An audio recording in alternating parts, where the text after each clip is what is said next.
Bonjour à toutes et à tous et bienvenue sur ce premier épisode de Est-ce que ça vaut le coup? Aujourd'hui, nous allons nous concentrer sur le dernier né de l'esprit cauchemardesque de Tim Burton. Beetlejuice.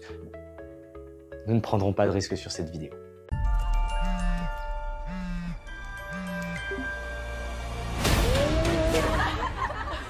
Quand vous conduirez un break avec 3 mômes à l'arrière et que vous vous taperez votre prof de pilates pour combler le vide de votre existence, je pense que vous rigolerez moins. Alors, tout d'abord, il est important de savoir qu'il s'agit là de la suite directe de Beetlejuice, sorti au cinéma en 1988 et déjà réalisé par ce cher Tim. Le film nous raconte l'histoire des Maitland, un jeune couple qui passe de vie à trépas et qui se voit dans l'obligation de hanter une famille dans leur propre maison. Ils feront donc la rencontre de Lydia Dietz, une jeune fille mal dans sa peau et qui est la seule à pouvoir voir les fantômes. Elle est accompagnée de son père, Charles, et de sa belle-mère, Delia, une artiste. Non, en tout cas selon ses propres dires. Incapable de faire peur à qui que ce soit, les Maitland se voient dans l'obligation de faire appel à un bioexorciste capable de faire fuir les vivants. Il s'agit de Beetlejuice, un homme épouvantable qui adore ennuyer son monde. Il est sale, moche, a un humour douteux et il pelote les femmes. Vous l'aurez donc compris, il s'agit d'un énorme beauf. Le seul moyen de l'invoquer, mais aussi de le renvoyer dans son monde, est de prononcer 3 fois son nom. Sans vous en dire plus, je vous invite à aller voir cette pépite avant de vous attaquer à sa suite. Donc, Beetlejuice 2 commence alors qu'un drame familial oblige les Dietz à revenir dans leur maison de campagne, celle du premier film.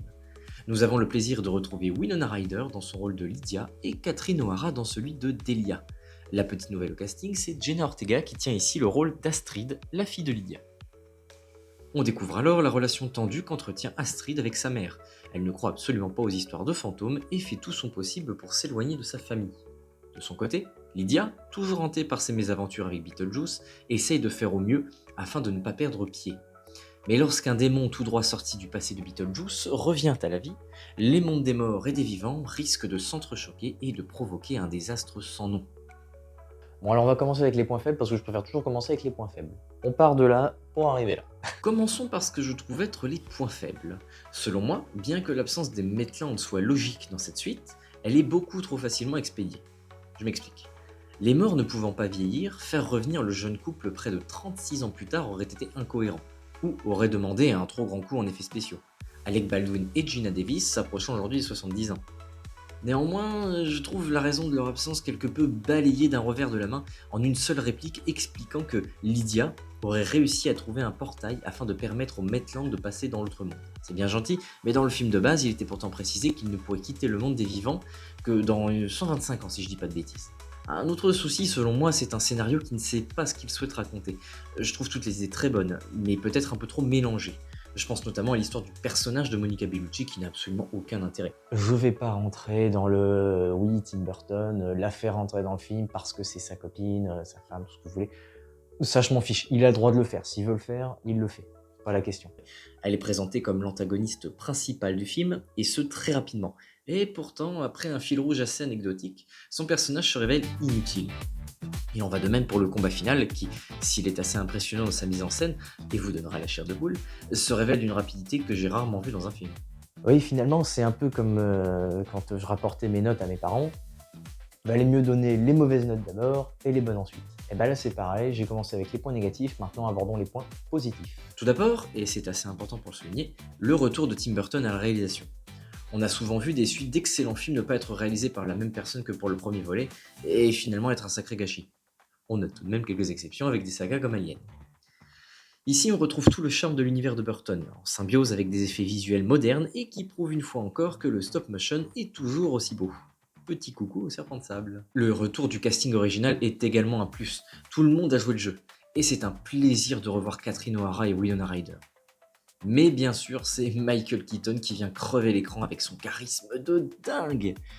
C'est pas compliqué, on dirait qu'il n'y a eu aucune pause entre 1988 et 2024. Il joue Beetlejuice exactement comme il le jouait il y a 36 ans. Il est drôle, kiffant, répugnant, sournois et surtout déjanté. Un point positif qui vient faire écho au négatif dont je parlais au sujet des Maitland, c'est l'utilisation du personnage de Charles Dietz. Comme vous le remarquerez, Jeffrey Jones, qui fait partie du cast original du premier film, manque à l'appel. Il n'est pourtant pas mort, alors comment expliquer son absence ? Eh bien, il s'avère que dans les années 2000, et plus précisément en 2003, il fut accusé de beaucoup aimer les enfants. de façon très illégale. Et non, je ne dirai pas le mot, évitons de nous faire strike dès la première vidéo. Mais alors, comment inclure son personnage sans inclure l'acteur? Bon nombre de films l'auraient peut-être recasté ou l'auraient tout simplement tué sans montrer son visage. Mais là, comment faire pour tuer un personnage sans montrer son visage, sachant que le film tourne autour de la mort et le fait de voir les personnes décédées? Il y a un moment donné où il y aurait eu une incohérence. Et ben là, contrairement au Maitland où j'ai trouvé qu'il y avait une certaine facilité scénaristique pour expliquer leur absence, là, j'ai trouvé ça super intelligent. Je peux évidemment pas en parler parce que sinon ça va vous spoiler le film.